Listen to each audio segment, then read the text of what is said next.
오늘도 주신 말씀 통해 은혜 누리시기 바랍니다. 이렇게 새벽 제단을 사모하여 예배의 자리 그리고 기도의 자리에 나오신 우리 새벽 성도님들 주님의 이름으로 환영하고 또 축복합니다. 지금 저희가 2025년도에 들어서면서 계속해서 이사야서를 살펴보고 있습니다. 벌써 한 달간 계속해서 새벽마다 이렇게 지도까지 살펴보면서 배경에 대한 설명을 듣고 계신데, 우리 어떻게 이사야서의 말씀이 조금 입체적으로 이렇게 그려지시나요? 표정을 보니까 전혀 그려지지 않으시는 것 같아요. 말씀이 선포될 당시에 이스라엘과 남유다는 어떠한 상황에 놓여져 있으며, 그리고 또 그러한 상황 속에서 우리 이사야 선지자가 어떠한 메시지를, 어떠한 방향성을 가지고 선포하고 있는가, 이게 보이시면 좀 말씀을 읽거나 설교를 들으실 때 아주 재미있게 들으실 수 있습니다.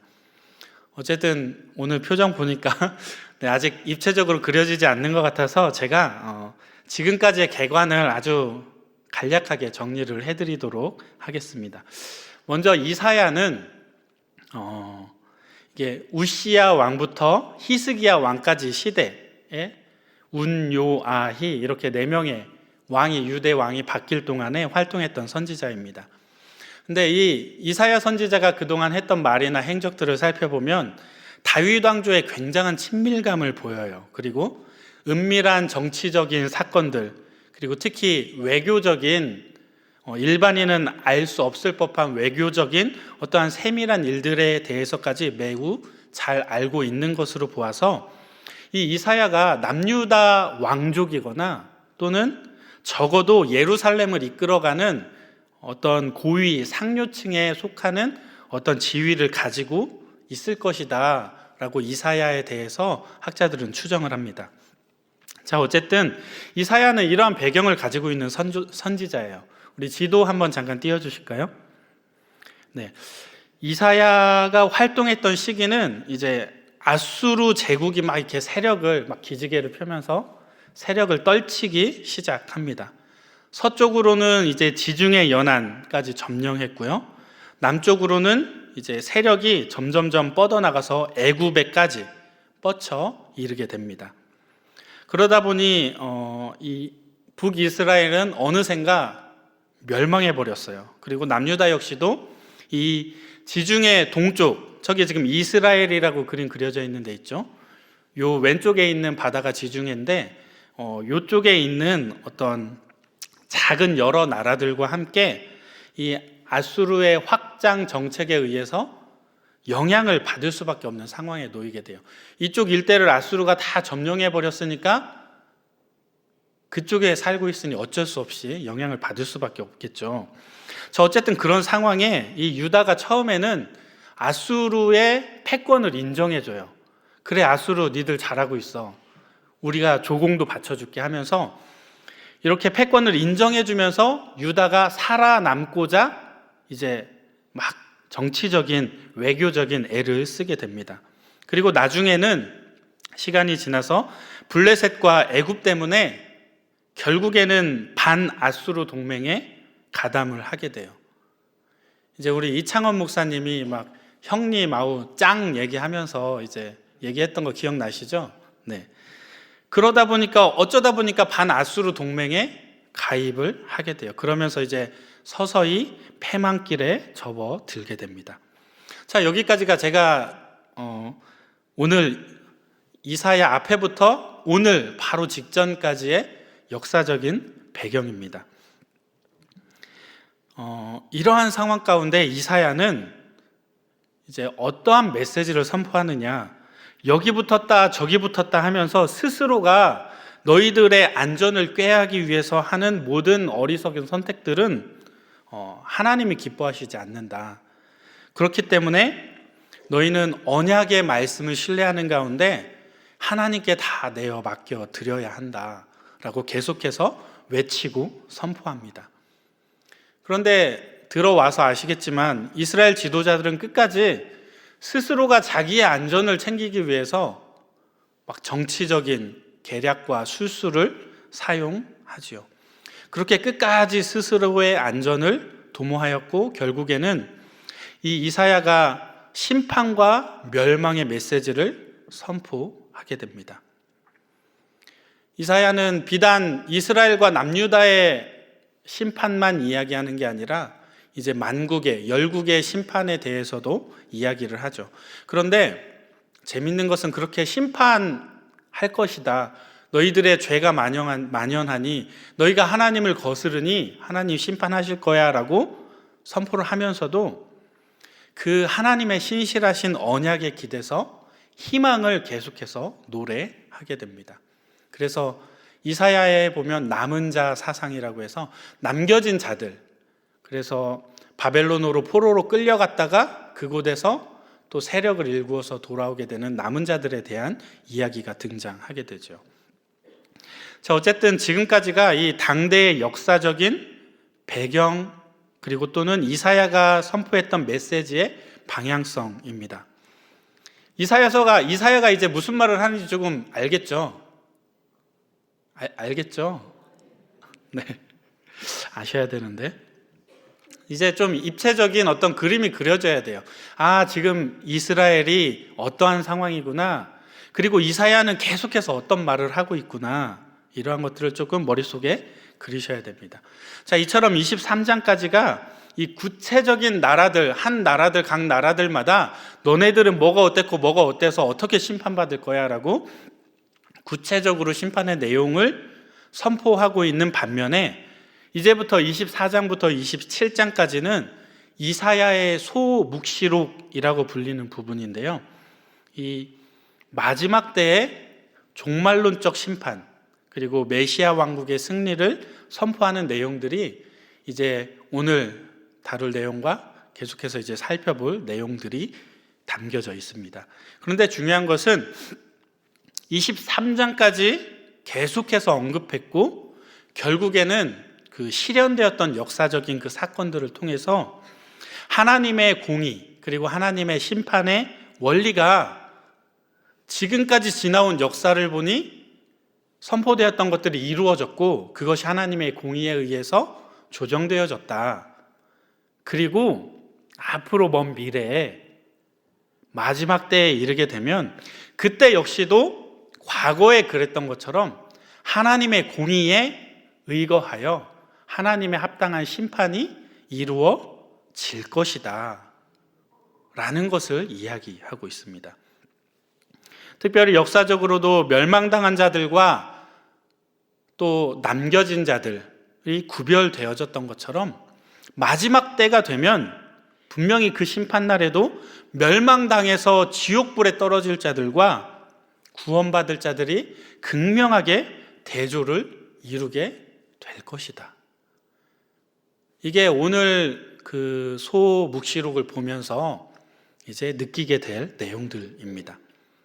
사랑하는 여러분, 하나님께서 앞으로 일어날 일들을 이렇게 미리 알려주시는 이유는 무엇일까요? 왜 미리 알려주실까요? 왜 미리 심판을 예고하고 심판을 하실까요? 그것은 아마 당신의 자녀들이 그러한 심판의 내용을 듣고서 미리 대비해서 현재를 바르게 살아가시기를 원하시기 때문입니다. 그리고 또 한 가지 있다면 선포되어진 말씀이 성취되어지고 이루어지는 것을 보면서 하나님을 좀 제대로 바로 알아라. 그리고 선포되어진 이 말씀에 대한 하나님 말씀에 대한 권위를 인정하기를 하나님께서는 원하셨던 것 같습니다. 그래서 하나님께서는 먼저 선지자를 통해 어떠한 예언을 하시고 그리고 나서 무언가를 이루어 가시지 하지 않고 이루어 가신 것이 없다는 것이죠.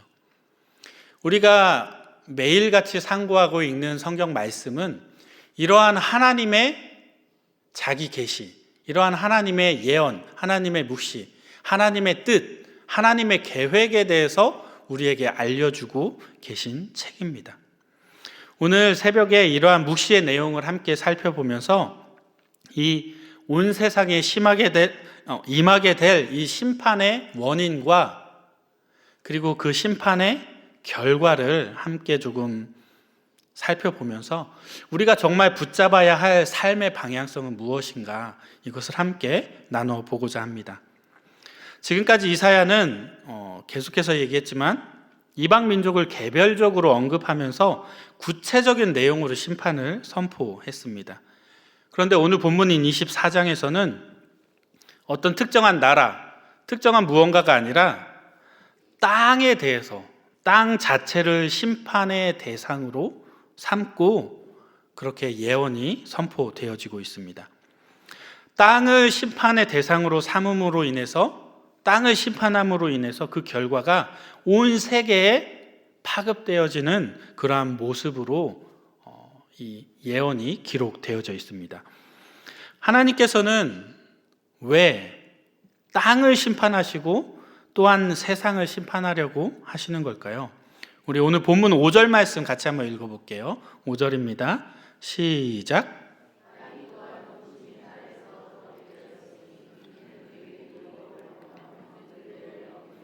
영원한 언약을 깨뜨렸음이라. 아멘. 하나님께서 땅을 심판하시려는 이유가 무엇이냐면 땅의 주민들이 율법을 범하였고 그리고 율례를 어겼고 그리고 하나님의 신실하신 그 언약을 깨트렸기 때문에, 그러한 결과로 인해서 그들이, 그러한 말씀을 거슬렀던 자들이 거주했던 그 땅이 더러워지고 타락하게 되었기 때문에 그 땅을 심판하시겠다라고 말씀합니다. 언약을 깨트린 주민들로 인해서 그 땅이 거룩성을 잃었기 때문이에요. 그래서 하나님께서는 땅을 뒤집어 엎으시고, 땅만 뒤집어 엎으시는 게 아니라 그 땅에 거주하던 주민들도 흩어버리시겠다라는 거예요. 이를 통해서 우리가 깨달을 수 있는 것이 있습니다. 그게 뭐냐면, 어떤 죄를 저지르는 죄악의 양태는 아주 다양할지라도 그 근본적인 원인은 단 하나에서부터 출발한다는 거예요. 단 하나부터 시작된다는 거예요. 그게 뭐냐면, 그 하나가 뭐예요? 하나님의 말씀을 거스르는 것, 하나님의 율례를, 하나님의 율법을 지키지 않는 것, 하나님의 계획 가운데 순종하지 않고 불순종하며 살아가는 것. 하나님의 말씀을 어기는 것이야말로 온갖 죄악의 뿌리이며, 하나님에 대한 이 불순종이 계속해서 지속되게 된다면 이 땅에서의 우리가 누렸던 안위와 풍요로움은 하나님의 심판에 의해 사라져 버릴 수밖에 없게 된다는 것입니다. 왜냐하면 저주가 삼킨 그 땅에서는 사람이 살 수가 없기 때문이죠. 또한 죄를 미워하시는 하나님께서 그 더러워진 땅 위에 살아가는 사람들을 그대로 내버려 두지 않으신다는 것입니다. 사랑하는 여러분, 우리가 아주 잘 알다시피 이 세상은, 천지는 무엇으로 생겨났나요? 하나님의 말씀으로 창조되었습니다. 그죠? 하나님의 말씀으로 창조되어졌고 하나님의 말씀에 의해 질서가 잡혀지게 되었습니다. 그런데 이 하나님의 말씀으로 인해 이루어졌던 모든 것들이 사람들이 하나님의 말씀을 어김으로 인해서 자연의 질서가 깨어지게 되고 더불어 땅 역시도 더럽혀지게 되었다는 것입니다. 하나님께서는 창조의 질서를 깨트린 인간들과 죄악으로 물든 그 땅을 결코 그냥 내버려 두지 않고 심판하시겠다라는 것입니다. 저주가 땅을 삼키게 되는데 말씀을 떠나서 죄를 범한 인간들뿐 아니라 결국은 그들이 거주하던 땅 역시도 심판을 받아 쇠진해지게 된다는 것입니다. 오늘 본문 3절에서 4절 말씀에 보면 이러한 쇠진함은 연쇄적으로 작용되게 돼요. 뭐 하나 쇠진하고 그것으로 끝나는 것이 아니라 퍼져나가는 파급 효과가 있습니다. 먼저는 땅이 쇠진하여졌고 곧이어져 세계가 쇠진해지게 됩니다. 그리고 백성들 중에 높은 자들, 지도자들 역시도 쇠약해지게 되는 파급력이 있음을 보여줍니다. 그뿐 아니라 7절 이하의 말씀들을 계속해서 보면 포도를 수확하고 그 포도를 거두어야 되는데, 그래서 거둔 포도를 가지고 포도주를 담그어야 되는데, 넘쳐나야 할 이 포도로 인한 기쁨이 이제는 그러한 기쁨과 즐거움의 시기가 쇠잔하여짐으로 결국에는 수확물이 없는 아주 비극적인 상황이 펼쳐질 것이다 라고 기록합니다. 그리고 상황이 그렇다 보니 노래가 그치게 되고 사람들은 탄식하며 성읍은 약탈을 당하는 것으로 인하여 사람들이 밖에 나오기를 두려워하는 그러한 상황이 펼쳐지게 됩니다. 이 모든 것은 죄악의 결과로서 결국에는 나타나게 될 심판이라는 것입니다. 이러한 죄악의 결과는 파괴되고 쇠잔해질 이 세상, 그리고 또 기쁨이 사라진 이 세상을 마주하게 될 것이라고 우리에게 분명히 경고해 주고 있어요. 우리가 죄를 짓고 우리가 말씀을 거스르다 보면 결국 우리는 이러한 쇠잔해진 세상을 살아가게 될 것이고, 그 땅에서의 삶은 기쁘고 행복한 삶이 아니라 결국에는 기쁨과 즐거움이 사라져버리는 세상이 될 것이라는 것입니다. 오늘 본문 11절 말씀인데요, 우리 같이 한번 읽어볼게요. 11절입니다. 시작. 포도주가 없으므로 거리에서 부르짖으며 모든 즐거움이 사라졌으며 땅의 기쁨이 소멸되었도다. 아멘. 이처럼 심판으로 인해 즐거움이 사라지고 어떤 세상의 기쁨이 소멸될 수밖에 없는 이유가 있어요. 그 이유가 뭘까요? 하나님의 심판 때문이다라고 간단하게 이야기할 수 있지만, 한편으로는 세상의 기쁨 자체가 본래적으로 어떤 참되고 온전한 것이 아니기 때문입니다. 이게 무슨 말이냐면, 우리가 이 땅에서 추구하는 기쁨의 종류, 이 땅에서 우리가 추구하는 재미의 종류를 잘 따져보면 이 땅에서 추구하는 기쁨 대부분이 사실은 거짓되고 허망하고 불완전한 것을 우리가 쫓아가고 있다는 거예요. 사랑하는 여러분, 오늘날 우리가 기뻐하고 즐거워하는 포인트가 무엇입니까? 여러분, 무엇 때문에 기쁘고 무엇 때문에 즐거워요? 얼마나 내가 많은 것을 소유하고 갖게 되느냐. 내가 복권 하나 누가 선물해서 줬는데 이게 1등이 됐어. 웃으시는 분들 많은데 생각만 해도 그렇게 미소가 지어지죠. 내가 얼마나 많은 것을 소유하느냐. 또 내 이름이 얼마나 높아지느냐. 막 주변에서 사람들이 제 칭찬을 해주고 막 하면 어때요, 기분이? 너무 좋죠. 또 내가 얼마나 육체적인 재미, 육체적인 쾌락을 누리고 있느냐. 요즘에 담임 목사님 강단에서 웹툰 보는 거에 대해서 계속 말씀을 하시는데, 그것도 역시 뭐예요? 내가 재미를 추구하는 거예요. 드라마, 영화, 뭐예요? 내가 어떤 육체적인 쾌락을 추구하는 것과 같습니다. 여러분, 그런데 이러한 것들 중에 영원토록 지속되는 것들이 뭐가 있습니까? 부자가 3대가 가기가 어렵다라는 속담이 있어요. 재산이 한 사람의 수중에만 머무는 것이 아니라는 것이죠. 3대는커녕 하루아침에 얼마든지 재산을 다 날려 먹을 수 있는 것이 바로 돈이죠. 또한 명예나 권세 역시 마찬가지입니다. 아무리 높은 권세를 누려도 그것이 몇 년 혹은 몇 달이 지속될지 알 수 없습니다. 하물며 육체의 쾌락은 몇 년 몇 달은 고사하고 정말 너무 짧은 순간, 내가 무언가를 즐기는 그 순간만 즐길 수 있는 아주 더덥고 허무한 그러한 기쁨이라고 할 수 있습니다. 그럼에도 불구하고요, 이 땅을 살아가는 수많은 사람들은 어째서인지 매일매일 이처럼 헛되고 헛된 것을 붙잡고 그것을 소유하기 위해 몸부림치고 있습니다. 왜 그럴까요? 그 이유는 간단해요. 왜냐하면 그러한 사람들은 하나님의 말씀을 기준으로 살아가는 것이 아니라 허탄한 세상의 가치관을 기준으로 삼고 살아가기 때문입니다. 아주 쉽게 말해서 사탄의 미혹에 빠져 있는 거예요.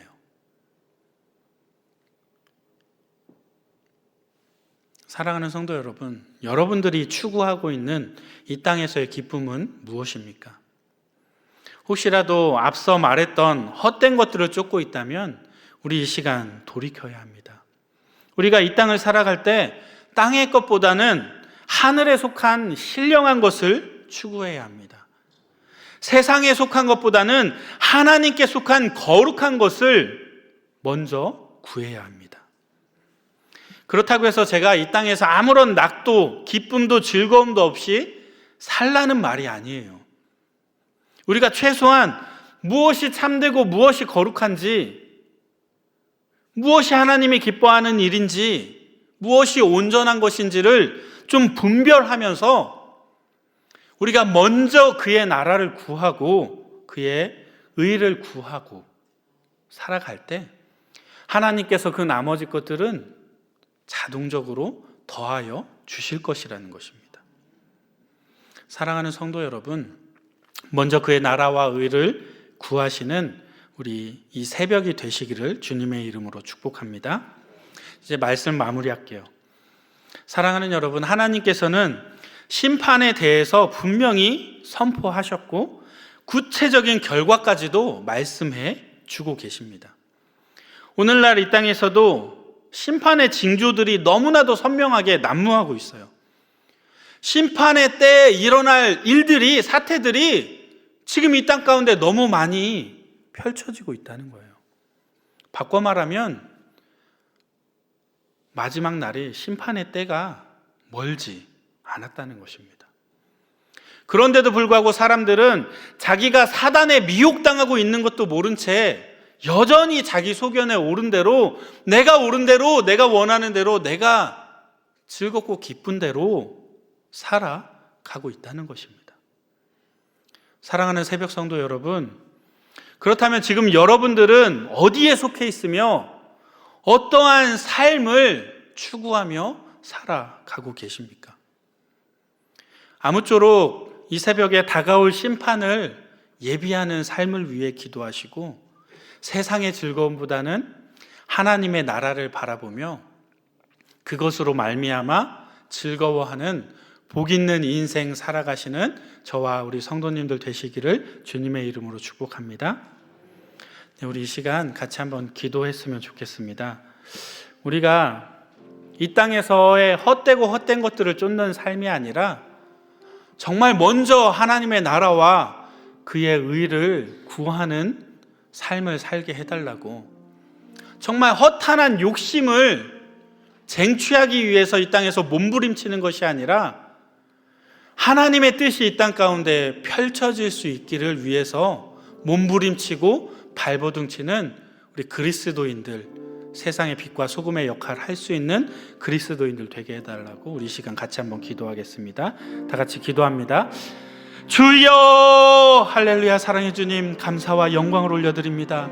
부족한 저희들이지만 이 땅 가운데 너무나 욕심껏 한껏 우리의 쾌락을 위하여 살아갔음을 주님 앞에 고백합니다. 많은 것을 소유하기 원했고, 정말 우리의 이름이 높아지길 원했고, 우리가 재밌고 즐겁고 행복한 것들을 누리기 원하며 살아왔음을 주님께 고백합니다. 허탄한 것을 쫓았던 이 마음이 이제는 돌이켜져서 하나님의 나라와 하나님의 의를 구하기 원합니다.